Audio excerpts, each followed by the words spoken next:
మనలో ఎంతమంది దేవుని హృదయాన్ని అర్థం చేసుకునే వారిగా ఉన్నాం? మనలో ఎంతమంది దేవుని ప్రణాళికను, ఆయన మనస్సును అర్థం చేసుకోగలిగిన వారిగా ఉన్నాం? దేవుని హృదయమును అర్థం చేసుకోవటమే ఆయన సన్నిధానములో నిలిచి ఉండటము. ఆమేనని చెప్పుదామా? ఈ విషయం మీకు బాగా అర్థం అవటానికి ఒక విధానంలో చెప్తాను. మనం బయటికి ఎక్కడికన్నా వెళ్తా ఉన్నప్పుడు దారిలో ఎవరన్నా ఎదురయ్యి నమస్తే అండి, నమస్కారం అండి అన్నారనుకోండి, వెంటనే పలకరించి నమస్కారం చేసి వెళ్ళిపోతాం. అంతేనా లేదంటారా? అవునా కాదా? వాళ్ళు మనల్ని విష్ చేస్తే మనం కూడా వాళ్ళని విష్ చేసి వెళ్ళిపోతాం. స్తోత్రం చెప్పుదామా? అదే ఎవరైనా దారిలో కలిసి బ్రదర్, సిస్టర్, వదినా నిన్ను కలవాలనుకున్న 2 రోజుల నుంచి వద్దామని అనుకుంటున్నాము అని అంటే గనక ఆ నమస్కారం పెట్టి రామ్మా అని వెళ్ళిపోతామా? ఆగుతామా లేదా? నిలబడతామా లేదా? అయ్యో అవునా, మరి రావాల్సింది కదా బ్రదర్, రావాల్సింది కదా సిస్టర్, రావాల్సింది కదా వదినా, ఇందుకేంటి సంగతి అని అడుగుతామా లేదా? వాళ్ళు చెప్తా ఉంటే పలానా దాని గురించి మాట్లాడదాం అనుకున్నా, పలానా విషయం అడుగుదాం అనుకున్నా, ఇదిగో ఈ కారణంతో వద్దామని అనుకున్నానని వాళ్ళు చెప్తా ఉంటే వాళ్ళ మనస్సులో ఉన్న మాట, వాళ్ళ హృదయంలో ఉన్న మాట, వాళ్ళ మనస్సులో ఉన్న తలంపులు చెప్తా ఉంటే శ్రద్ధగా నిలబడి ఎలా వింటామో దేవుని సముఖములో నిలబడి కూడా అదే విధముగా వినగలవారమై ఉండాలి. అప్పుడే ఆయన మనస్సును అర్థం చేసుకొని, ఆయన హృదయాన్ని అర్థం చేసుకొని నిలిచిన వారమవుతాము. ఆమేనని చెప్పుదామా? నేనంటాను, అలాగ దేవుని సన్నిధానములో నిలిచి ఆయన మనస్సును ఎరిగి, ఆయన హృదయమును ఎరిగి ప్రవర్తించగలిగిన వారిని నా దేవుడు ఉన్నతమైన స్థితిగతులకు లేవనెత్తుతాడు. స్తోత్రం చెప్పుదామా? స్తోత్రం చెప్పుదామా? అశ్రద్ధ ఉండకూడదు, శ్రద్ధ ఉండాలి. నేను నా దేవుని మనస్సును తెలుసుకోవాలనే శ్రద్ధ, నా దేవుని హృదయము నేను తెలుసుకోవాలనేటువంటి శ్రద్ధ, నా దేవుని మాటలు నేను వినాలి, ఆయన సంకల్పం ఏంటో నాకు తెలియాలి అనేటువంటి శ్రద్ధ మన జీవితంలో చాలా అవసరము. ఆమేనని చెప్పండి. ఇలా నిలబడే అనుభవము లేక, దేవుని హృదయమును తెలుసుకునే అనుభవం లేక, దేవుని మనస్సును అర్థం చేసుకునే అనుభవం లేక అనేకులు వారి జీవితంలో దేవుడు వారికి ఇచ్చిన శ్రేష్టమైన స్థితిని పోగొట్టుకుంటూ ఉన్నారు, పాడు చేసుకుంటూ ఉన్నారు. స్తోత్రం చెప్పుదామా? సౌలు గాడిదలను కాసుకునేవాడు. చెప్పండి, ఏం కాసేవాడు? ఆమేన్. ఒకరోజు తనకున్న 2 గాడిదలను పోగొట్టుకున్నాడు. కాస్తా ఉంటే ఏ చెట్టు కింద పడుకున్నాడు, ఏ కాయ పండు తెంపబోయాడో 2 గాడిదలు ఇటు దారి తప్పిపోయాయి. పనివాడితో మాట్లాడి, ఒరేయ్ వెతుకుదాం పదా అని వెతుకుతూ ఉంటే ఎంత వెతికినా గాడిదలు దొరకకపోగా పనివాడు అన్నాడు, ఇదిగో మన ఊరిలో ఒక దైవజనుడు ఉన్నాడు, ఆయన దగ్గరికి మనం వెళ్తే ఈ గాడిదల విషయమై, ఈ గాడిదలకు సంబంధించిన ఈ గొడవ ఏదైతే ఉందో, ఈ తగువ, ఈ బాధ విషయమై, గాడిదలకు సంబంధించిన విషయమై ప్రభు యొక్క తలంపు ఏమై ఉందో, ఉద్దేశం ఏమై ఉందో, అవి ఎక్కడ బ్రతకాలో, లేకపోతే ఆ గాడిదలు పోతే పోయాయి కదా, పోనీ ఆ గాడిదలను అనుకొని మరొక కొత్త జత గాడిదలు కొనుక్కోవాలో, ఏం చేయాలో దేవుడు చెప్తాడు. ఆయన మనస్సు తెలుసుకుందాం పదా, ఆయన హృదయం తెలుసుకుందాం పదా అని ఆ పనివాడు సౌలును సమూయేలు ప్రవక్త దగ్గరకు నడిపించాడు. స్తోత్రం చెప్పుదామా? అవునంటావరా? తెలుస్తుందంటవా? ఆమేన్. అలాగైతే గనుక వెళ్దాం పదా. సమూయేలు దగ్గరికి సౌలు రావటానికంటే ముందే దేవుడు సమూయేలు ప్రవక్తతో మాట్లాడి, ఇదిగో నా మనస్సు తెలుసుకోవటానికి, నా హృదయము తెలుసుకోవటానికి, నేను ఏమనుకుంటున్నానో తెలుసుకోవటానికి 2 గాడిదలను వెతుక్కుంటూ ఒకడు వచ్చి నా సముఖములో నిలబడబోతూ ఉన్నాడు. దేవునికి స్తోత్రం చెప్పుదామా? నా మనస్సు తెలియాలని, నా అభిప్రాయం తెలియాలని, నా ఆలోచన ఉద్దేశం తెలియాలని గాడిదలను వెతుక్కునేవాడు ఒకడు వచ్చి నీ ఎదుట నా సన్నిధానములో నిలబడబోతున్నాడు. సమూయేలు, ఆ సౌలుతో నువ్వు చెప్పాల్సిన మాట ఏంటంటే, ఇంకో జతగాడిదలు కొనుక్కోవటమో, తప్పిపోయిన వాటిని తూర్పున, ఉత్తరాన, దక్షిణాన, పడమటిన వెతుక్కోవటమో కాదు. నా సన్నిధిలో నిలబడి నా హృదయమును, మనస్సును తెలుసుకోవాలని ఆశపడిన వాడితో చెప్పు, నేను వాడిని జనములకు రాజుగా చేయబోతున్నానని చెప్పు. దేవునికి స్తోత్రం చెప్పండి. హల్లెలూయా.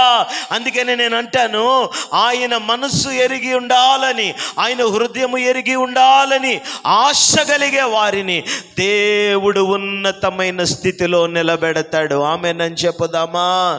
గాడిదలు కాసేవాడిని రాజుని చేశాడండి దేవుడు.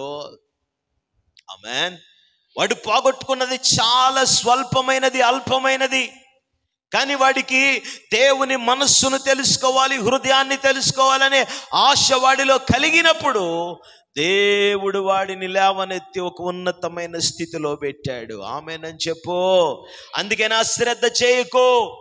నీ అశ్రద్ధ వలన దేవుని సన్నిధానములో నిలిచి ఆయన మాట విని ఆయన హృదయమును, ఆయన మనస్సును తెలుసుకునే విషయంలో నువ్వు చేసే అశ్రద్ధ వలన ఒక శ్రేష్టమైన దీవెన, ఆశీర్వాదము, ప్రభువు నీకు ఇచ్చే ఘనత, ఔన్నత్యాన్ని పోగొట్టుకునే ప్రమాదం ఉంది.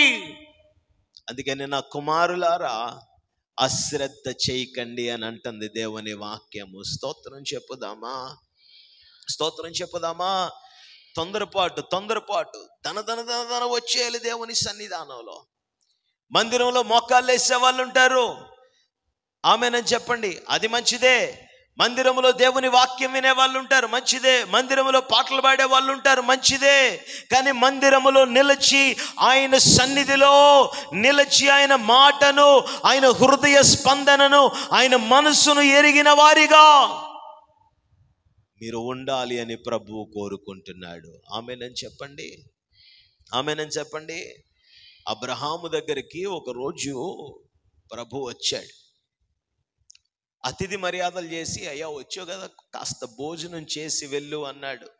సరే, ఏం చేస్తావో తొందరగా సిద్ధపరచు.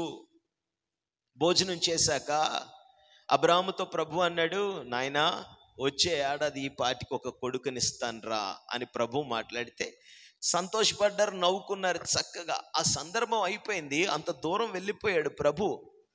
వెళ్ళిపోయాక వెనకాతల పరిగెత్తుకొని వెళ్ళి ప్రభువుని నిలబెట్టి అబ్రహాము అడుగుతాడు, అయ్యా, ఇంతకీ నీవు ఈ మార్గంలో ఎందుకు వచ్చినట్టు? ఈ మార్గంలో నువ్వు ఎందుకు వెళ్తున్నట్టు? గడ్డి వంటి వాడను, ధూళి వంటి వాడను, అభాగ్యుడనైనా నేను అడుగుతున్నానని ఏమనుకోకు. ఇంతకీ తమరి దారిలో రావటానికి గల పనేంటి అని నిలబెట్టి అబ్రహాము దేవుని యొక్క మనస్సును, హృదయాన్ని తెలుసుకునే ప్రయత్నం చేశాడు. స్తోత్రం చెప్పుదామా? స్తోత్రం చెప్పుదామా? హల్లెలూయా. స్నేహితుడిగా ఎంచబడ్డాడండి. వీడికి నా మనస్సు మీద, నా తలంపు మీద, నా హృదయము మీద, నా ఆలోచన మీద, నేను ఏమనుకుంటున్నానో వాటి మీద ఎంత పట్టింపో. ఆదికాండము 18వ అధ్యాయము 27వ వచనము నుండి మనము గమనిస్తే, అబ్రహామా, నేను ఫలానా పని మీద వచ్చాను నాయనా, ఇదిగో ఆ పని మీద ఫలానా ప్రాంతానికి వెళ్ళబోతున్నాను అని ప్రభు మాట్లాడుతుంటే అబ్రహాము ప్రభువును నిలబెట్టి మరొక మాట అడుగుతున్నాడు. అయ్యా, నేను అడిగానని ఏమనుకోవద్దు. ఆదికాండం 18వ అధ్యాయం 27వ వచనం నుంచి, అడిగానని ఏమనుకోవద్దు ప్రభువా, నీవు వెళుతున్న ఆ పట్టణములో 50 మంది నీతిమంతులుంటే ఆ పట్టణాన్ని నాశనం చేయకుండా ఆపుతావా, కాపాడుతావా? స్తోత్రం చెప్పుదామా? అడగడము కంటే ఎక్కువగా దేవుని మనస్సు తెలుసుకుంటున్నాడు. ఆమేనని చెప్పండి. దేవుని హృదయాన్ని తెలుసుకుంటున్నాడు. స్తోత్రం చెప్పుదామా? కానీ ఎక్కడో కొంచెం డౌట్ వచ్చింది.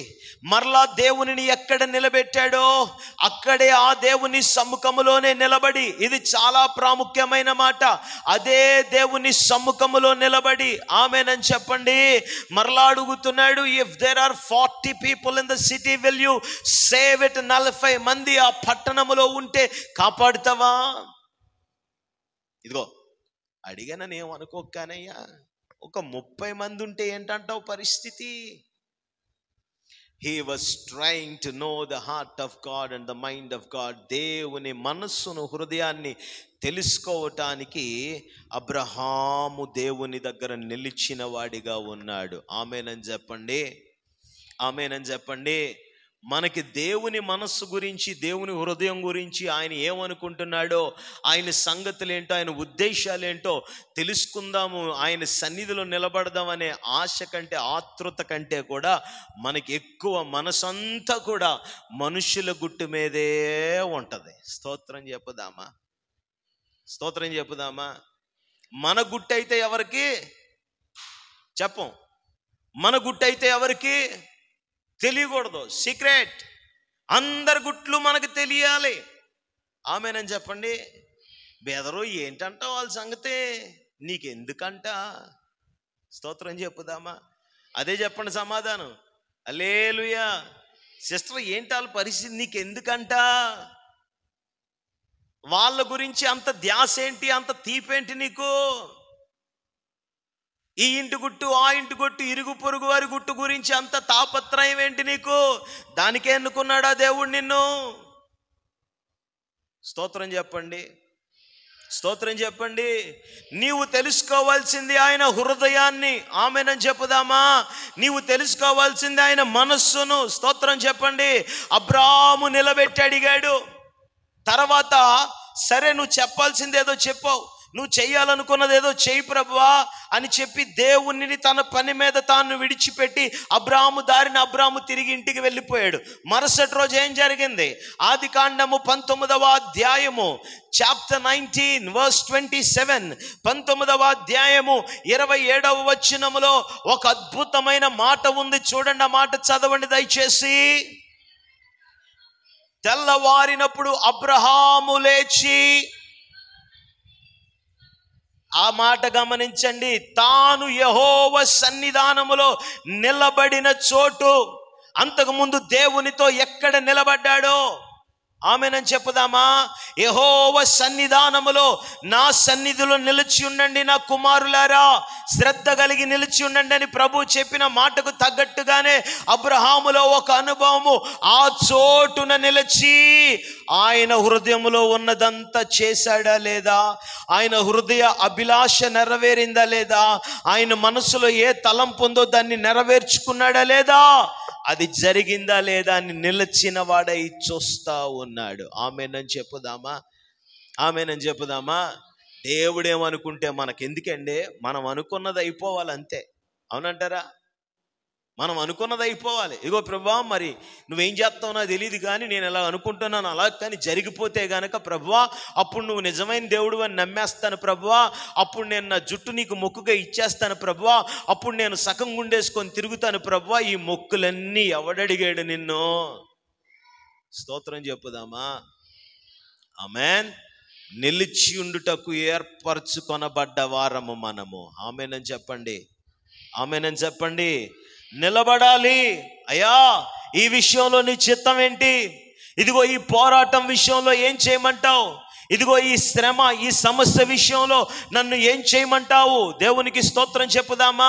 దైవజనుని దగ్గరకు వెళ్ళి దైవజనునితో చెప్పి, లేకపోతే దేవుని సన్నిధానానికి వెళ్ళి ఆయన చిత్తాన్ని అడుగుతూ, అయ్యా ప్రార్థన చేసి చెప్పండి, లేకపోతే ఏం చేస్తే బాగుంటుందో మీరు ఒక సలహా ఇవ్వండి, ఒక ఆలోచన చెప్పండి. దేవుని వాక్యములో ఇలాంటి పరిస్థితికి ఏమని ఆ పరిష్కారము తెలియజేయబడ్డదో మాకు తెలియజేయండి. ఆయన మనస్సు మాకు తెలియాలి, ఆయన హృదయం మాకు తెలియాలి అని అడగగలిగిన బిడ్డగా నువ్వు దేవుని సన్నిధానములో నిలబడాలి. ఆమేనని చెప్పండి, ఆమేనని చెప్పండి. కుటుంబముగా మీరంతా మోకాళ్ళేసి ప్రార్థనలో, అయ్యా మా కుటుంబానికి పరిస్థితి ఎదురైంది, ఏం చేయమంటావు? ఇదిగో ఈ పరిస్థితిని బట్టి నీ హృదయంలో ఏమనుకుంటున్నావు, నీ మనసులో ఉన్న తలంపేంటో దయచేసి మాకు తెలియచేయి ప్రభువా. అడగాలి, అడగాలి. నీవు దేవుని మనస్సును ఎరిగిన బిడ్డవై, నీ కుటుంబము దేవుని మనస్సును ఎరిగిన కుటుంబమై దేవుని సన్నిధానములో నిలవగలిగితే గనక, శ్రద్ధ చూపి నిలవగలిగితే గనక నిన్ను ఒక ఉన్నతమైన స్థితికి ప్రభువు లేవనెత్తుతాడు. ఆమేనని చెప్పు గట్టిగా. ఆయనే నిన్ను హెచ్చించడము ప్రారంభిస్తాడు.